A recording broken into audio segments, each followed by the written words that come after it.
Histoire de l'Église de Don Charles Poulet, aspect général de la chrétienté au IVe et Ve siècle, suite, chapitre 2, la hiérarchie. Premièrement, l'évêque. Élection de l'évêque, ses auxiliaires. L'élection épiscopale se faisait de la manière suivante. Proposition du candidat par le clergé et le peuple, puis ratification par les évêques de la province et le métropolitain. Ce suffrage à 2 degrés n'était pas absolument rigide. On vit l'empereur s'ingérer dans l'élection et imposer son choix. Ainsi s'explique en partie le servilisme de certains prélats orientaux. Une fois l'élection approuvée par le métropolitain, l'élu recevait la consécration des mains de 3 évêques. Il prenait dès lors pour attribut distinctif la mitre, sorte de bandelette ou lame étroite de métal, liée autour de la tête. Établi à vie dans son diocèse, l'évêque s'entoura de tout un conseil ecclésiastique, et à mesure que l'importance des affaires épiscopales augmenta, on institua un grand nombre de charges nouvelles, surtout en Orient. L'archidiacre est une sorte de vicaire général qui commande à tout le clergé. Il gère les biens de l'Église et pourvoit à l'entretien des pauvres et des veuves. L'apocrisiaire s'occupe des rapports diplomatiques. Ceux qu'envoient les évêques de Rome à Constantinople parviennent souvent eux-mêmes à la papauté, tels Vigile, Pélage Ier, Saint Grégoire le Grand, Sabinien, Boniface III. Au-dessus, on trouve l'archiprêtre chargé de remplacer l'évêque absent dans l'exercice des fonctions sacerdotales. Viennent ensuite une foule de fonctionnaires, les syncelles, secrétaires particuliers, qui, comme leur nom l'indique, partagent jusqu'à la chambre de l'évêque. L'économe qui encaisse et répartit les revenus. Les defensores qui poursuivent les procès ecclésiastiques. Les notaires et archivistes qui en rédigent et conservent les actes. Les fossores ou croque-morts. Les mentionarii ou bedeaux. Revêtus de la cléricature, tous ces personnages appartenaient à la hiérarchie ecclésiastique. Mais l'usage admettait que le même clerc cumulât plusieurs offices. 2. Le clergé. Célibat ecclésiastique, revenus et immunité. Dès le IIIe siècle, il fut question d'églises de campagne, et au IVe siècle, elles se multiplièrent. Qui mettre à la tête de ces églises? Des évêques? C'eût été porter atteinte à la monarchie épiscopale.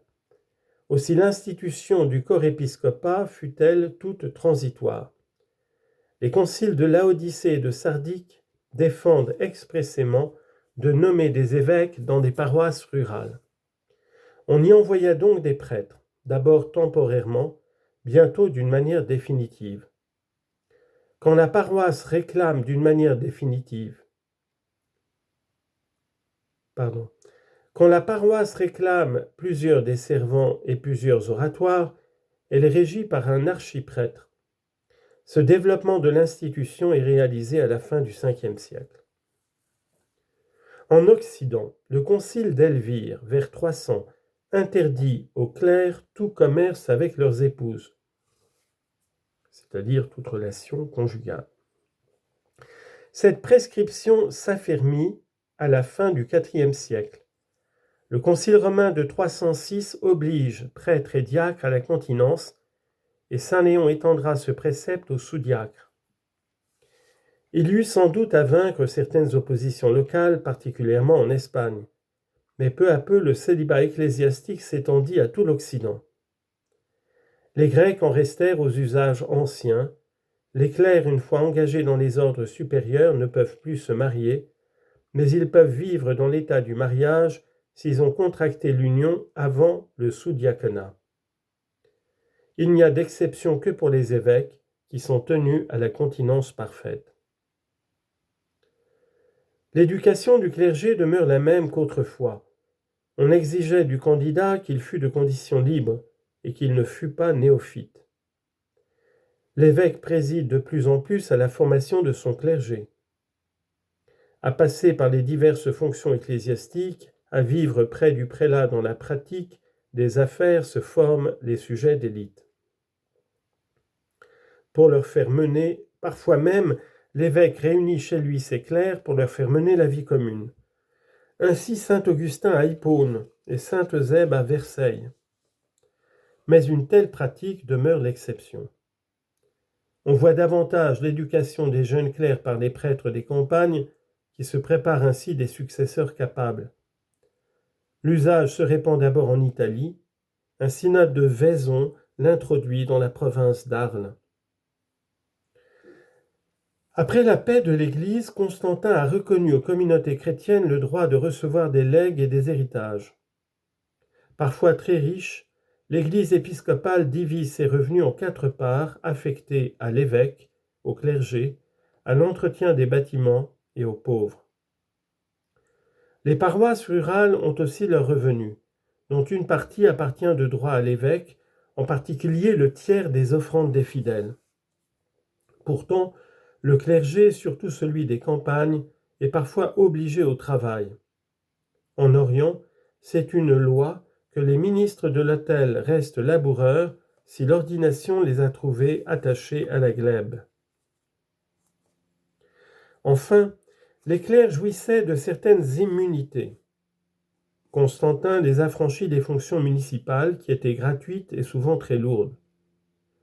Constant les exempta avec leur famille des impôts extraordinaires. Ajoutons le privilegium fori.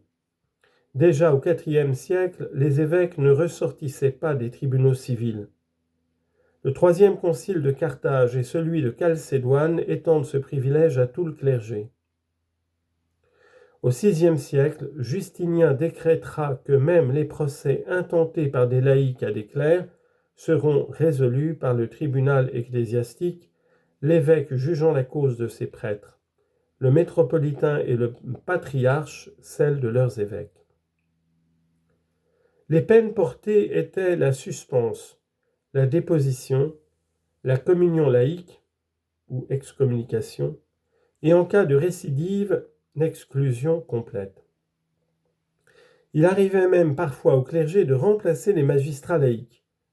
Constantin décida qu'à la requête d'une des parties, la cause serait remise à l'évêque. Chapitre 3. La liturgie. Nous ne sommes pas dépourvus de documents liturgiques anciens. Nous avons signalé l'importance de la doctrine des apôtres, ou Didaché, et de saint Augustin. Au IIIe siècle, les écrits de Tertullien et de saint Cyprien fourmillent de témoignages. La tradition apostolique de saint Hippolyte et les canons qui portent son nom contiennent aussi de nombreux renseignements sur le baptême, les ordinations et la messe. À partir du IVe siècle, certains auteurs traitent ex professo de ces matières.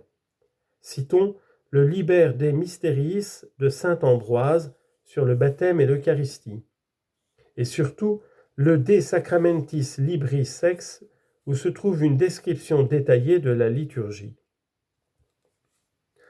À la même époque fut composé le Peregrinatio Aetheriae, note de voyage d'une abbesse de Galice, qui a consigné le détail de la liturgie de Jérusalem. Les constitutions apostoliques, composées à la fin du IVe et au début du Ve siècle, sont l'œuvre d'un interpolateur qui a voulu fondre les divers documents réputés apostoliques. Mais par suppression et addition, il les a adaptés à la liturgie de son temps. Les livres 2 et 8 contiennent une description dont les grandes lignes reproduisent le service des églises avant Constantin. Déjà d'ailleurs au IVe et Ve siècle, on commence à recueillir dans des collections spéciales des formules d'oraison et de prière. Les conciles encouragent cet usage. Aussi faut-il faire remonter à cette époque certaines parties au moins du sacramentaire gélasien. Premièrement, la synaxe eucharistique, l'avant-messe et la messe, les messes privées et la messe stationnale. Primitivement, on tenait le dimanche une synaxe dont la première partie équivalait à l'ancienne réunion de la synagogue. On y entendait des lectures de l'Ancien et du Nouveau Testament, des homélies et des chants. Pline en fait déjà mention dans son rapport à Trajan. Cette vigile séparée est l'origine des matines. À Rome, elle se maintiendra pour certaines solennités telles que Pâques et la Pentecôte.